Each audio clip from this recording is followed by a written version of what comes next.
নিরামিষের দিনে এরকম একটা রেসিপি থাকলে মাছ মাংস কিছুই লাগবে না। নমস্কার বন্ধুরা, মন্দিরাস ইন্ডিয়ান কিচেনে সকলকে স্বাগত। আমি মন্দিরা ফ্রম সিমলা। আজকে আমি আপনাদের সঙ্গে একদম নিরামিষভাবে সয়াবিনের দারুণ একটা রেসিপি শেয়ার করব। তো চলুন রেসিপিটা দেখে নেওয়া যাক। এখানে আমি একটা বাটিতে কিছুটা পরিমাণে সয়াবিন নিয়েছি। আমি এখানে আমার হিসেব মতো নিয়েছি, আপনারা আপনাদের হিসেব মতো নিয়ে নেবেন। সয়াবিনগুলোকে গরম জলের মধ্যে ভিজিয়ে রাখলাম। এদিকে গ্যাসের মধ্যে একটা কড়াই বসিয়ে দিয়েছি, আর কড়াইয়ের মধ্যে সামান্য পরিমাণে সর্ষের তেল দিয়ে দিলাম।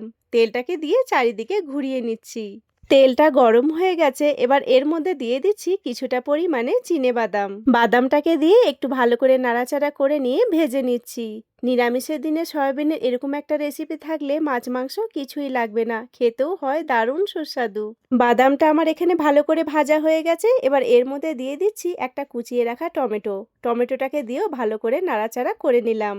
এবার এর মধ্যে দিয়ে দিচ্ছি পরিমাণ মতো নুন, আর দিয়ে দিচ্ছি পরিমাণ মতন হলুদ। নুন হলুদটাকে দিয়ে ভালো করে নাড়াচাড়া করে নিচ্ছি, তাহলে টমেটোটা খুব তাড়াতাড়ি নরম হয়ে যাবে। না না, একদম গলিয়ে নেওয়ার কোনো প্রয়োজন নেই, কারণ এটার আমরা মশলা বানাবো। বাদাম আর টমেটোটা ভালো করে ভাজা হয়ে গেছে, গ্যাসের ফ্লেমটা অফ করে দিয়েছি। এদিকে সয়াবিনটাকে ঠান্ডা করে জল ঝরিয়ে নিয়েছি, আর একটা মিক্সিং জার নিয়ে নিয়েছি, আর মিক্সিং জারের মধ্যে সয়াবিনগুলোকে দিয়ে দিচ্ছি। কোনো রকম জল ছাড়াই কিন্তু মিক্সিটাকে ঘুরিয়ে নিয়েছি, আর দেখুন একদম কিমা যেমন হয় ঠিক সেরকমই কিন্তু রেডি হয়ে গেছে। আর এদিকে যে বাদাম টমেটোটা ভেজে রেখেছিলাম সেটাও ঠান্ডা হয়ে গেছে, মিক্সিং জারের মধ্যে দিয়ে দিলাম 1 চামচ মতন সাদা তেল, আর দিয়ে দিলাম 1 চামচ মতন পোস্ত। সামান্য পরিমাণে জল দিয়ে এর পেস্ট বানিয়ে নিলাম। সয়াবিনের কিমাটাকে একটা পাত্রের মধ্যে নিয়ে নিয়েছি, আর এর মধ্যে দিয়ে দিচ্ছি 2 চামচ মতন বেসন। এর মধ্যে দিয়ে দিলাম পরিমাণ মতো নুন, আর এদিকে গ্যাসের মধ্যে একটা কড়াই বসিয়ে দিয়েছি, আর কড়াইয়ের মধ্যে পরিমাণ মতন সাদা তেল দিয়ে দিয়েছি। তেলটা ততক্ষণে গরম হোক, আর এদিকে বেসন আর সয়াবিনটাকে ভালো করে মেখে নেব। আমি কিন্তু এখানে কোনো রকম জলের ব্যবহার করিনি, একদম শুকনো শুকনো করে মেখে নিয়েছি। এবার অল্প অল্প করে হাতের সাহায্যে নিয়ে গোল গোল করে নেব, যেমনভাবে আর কি মিনি গোলাপ জামুন বানানো হয় ঠিক সেরকমই। ঠিক একই রকমভাবে আমি বাকিগুলোও বানিয়ে নিয়েছি।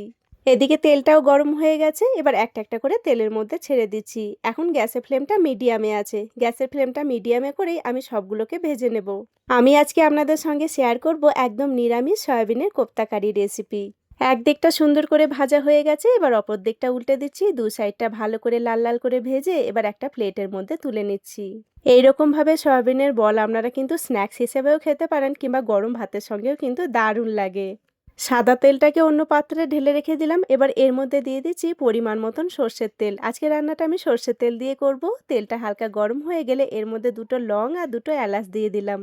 এবার যে মশলাটা আমি বেটে রেখেছিলাম সেটা এর মধ্যে দিয়ে দিলাম, আর বাটি ধুয়েও কিছুটা পরিমাণে জল দিয়ে দিলাম।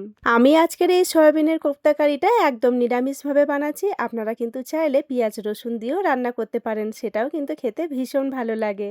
এবার এর মধ্যে দিয়ে দিচ্ছি পরিমাণ মতো নুন, দিয়ে দিচ্ছি সামান্য পরিমাণে চিনি। চিনিটাতে মিষ্টি হবে না, কিন্তু স্বাদটা ভালো হবে। দিয়ে দিলাম পরিমাণ মতন হলুদ, 1 চামচ মতন জিরের গুঁড়ো, আর দিয়ে দিচ্ছি পরিমাণ মতন কাশ্মীরি রেড চিলি পাউডার, কালারটা সুন্দর হওয়ার জন্য। সব কিছুকে দিয়ে খুব ভালো করে নাড়াচাড়া করব, আর বেশ কিছুক্ষণ ধরে কিন্তু কষিয়ে নেব। আমি সবসময় চেষ্টা করি আপনাদের সঙ্গে সহজ আর ইউনিক রেসিপি শেয়ার করার, তাই আমার এই ছোট্ট ছোট্ট রেসিপিগুলো যদি আপনাদের একটুও ভালো লেগে থাকে তাহলে লাইক শেয়ার সাবস্ক্রাইব করে পাশে থাকবেন। আপনাদের একটা লাইক আর সুন্দর একটা কমেন্ট আমাদের আগামী দিনে আরও সুন্দর সুন্দর ভিডিও বানানোর অনুপ্রেরণা দেয়। আর যেসব দাদা দিদিরা সুন্দর সুন্দর কমেন্ট করছেন তাদেরকে জানাই অসংখ্য ধন্যবাদ। আপনারা এইভাবেই আমার পাশে থাকবেন। মশলাটা আমি বেশ অনেকক্ষণ ধরেই কষিয়ে নিচ্ছি। দেখুন মশলা থেকে কিন্তু তেলও ছেড়ে দিয়েছে। মশলা যত কষানো যাবে, যতটা কষিয়ে কষিয়ে রান্না করা যাবে, খাবারের স্বাদ কিন্তু ততটাই ভালো হয়। মশলাটা আমার এখানে ভালো করে কষানো হয়ে গেছে, এবার এর মধ্যে দিয়ে দিচ্ছি পরিমাণ মতন গরম জল। যে কোনো রান্নাতে গরম জল দিলে রান্নার স্বাদটা খুব ভালো হয়। এবার একটা ঢাকনা দিয়ে 5 মিনিট মতন ভালো করে ফুটিয়ে নেব। প্রায় 5 মিনিট মতন হয়ে গেছে, ঝোলটা কিন্তু আমার এখানে খুব ভালো করে ফুটে গেছে। এবার যে সয়াবিনের বলগুলোকে আমি ভেজে রেখেছিলাম সেটা ঝোলের মধ্যে দিয়ে দিচ্ছি। সয়াবিনের বলগুলোকে দিয়ে ভালো করে নাড়াচাড়া করে নিচ্ছি। এবার নিরামিষ সবজিতে যেই মশলাগুলো না দিলে রান্নার স্বাদ বাড়ে না, দিয়ে দিচ্ছি 1 চামচ মতন গরম মশলা, আর দিয়ে দিচ্ছি 1 চামচ মতন ঘি। দিয়ে দিচ্ছি কিছুটা পরিমাণে কুচিয়ে রাখা ধনেপাতা। সয়াবিনে তো আপনারা অনেকেই অনেক রকম রেসিপি ট্রাই করেছেন, তবে একবার এইরকমভাবে নিরামিষ সয়াবিনের কোপ্তা কারি রেসিপি ট্রাই করে দেখবেন। এত সুস্বাদু হয় যে বারবার বানিয়ে খেতে ইচ্ছে করবে।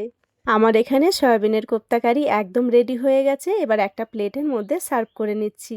এখন একটু ঝোল ঝোল আছে, তবে ঠান্ডা হয়ে গেলে ঝোল অনেকটাই টেনে নেবে, কারণ যে কোনো বড়াই কিন্তু ঝোল অনেকটাই টেনে নেয়। দেখেই দেখুন কতটা লোভনীয় লাগছে, খেতেও কিন্তু তেমনি সুস্বাদু হয়। আপনারাও কিন্তু ঝটপট বাড়িতে বানিয়ে ফেলুন এরকমভাবে নিরামিষ সয়াবিনের কোপ্তা কারি রেসিপি। ভিডিওটাও তাহলে এখানেই শেষ করলাম। আমার আজকের রেসিপি আপনাদের কেমন লাগলো অবশ্যই কমেন্ট করে জানাবেন। ভালো লাগলে লাইক, শেয়ার, সাবস্ক্রাইব করে দেবেন। আবারও আসবো নতুন কোনো একটা রেসিপি নিয়ে। ততক্ষণের জন্য সবাই ভালো থাকবেন, সুস্থ থাকবেন। এতক্ষণ পর্যন্ত আমার সঙ্গে থাকার জন্য সকলকে জানাই অসংখ্য ধন্যবাদ।